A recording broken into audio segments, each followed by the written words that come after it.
আসসালামু আলাইকুম। আমি এখন রান্না করব কলা দিয়ে মুগের ডাল ঝোল। তো মুগের ডালটাই দেখো কিভাবে আমি রান্না করি। প্রথমে দিয়ে দেব একটু গোটা সওয়াজ, একটু আদা কুচি, রসুন কুচি, পেঁয়াজ কুচি, মরিচ কুচি, সবগুলো একসঙ্গে আমি লাল লাল করে ভেজে নেব। সবগুলো লাল লাল করে ভাজা হয়ে গেছে। এবার দিয়ে দেব মুগের ডাল। এখানে মুগের ডালটা ক্লিন করে রেখেছি। মুগের ডালটা লাল লাল করে ভেজে নেব।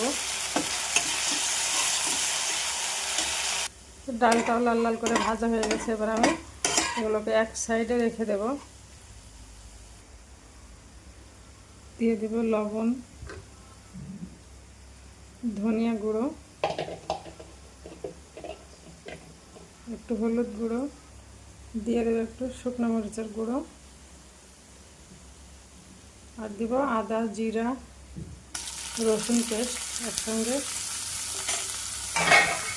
ভালোভাবে মশলাটা আমি একটু কষিয়ে নেব।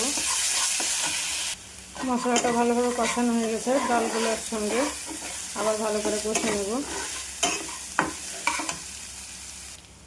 কষানো হয়ে গেছে, আর একটু পানি দিয়ে দেব আমি।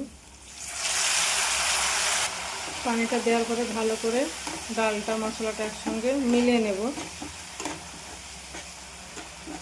এখানে আবার ডাল পানি সব মিশানো হয়ে গেছে। উপর থেকে দিয়ে দেব কলা।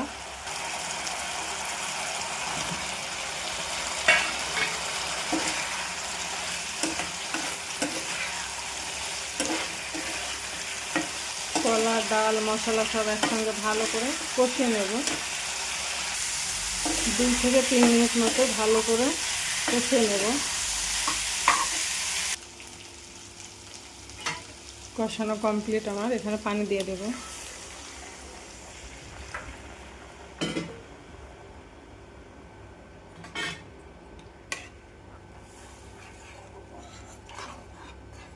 পাঁচ থেকে 7 মিনিট মতো ঢেকে দিয়ে ফুটিয়ে নেব। কলাটা দেখে নেব সিদ্ধ হয়েছে কিনা। কলাটা আমার সিদ্ধ হয়ে গেছে।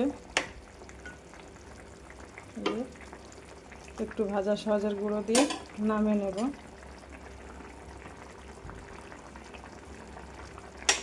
অল্পই দিলাম, যেহেতু এখানে জিরের মশলাটা আগে থেকেই দেওয়া ছিল আমার।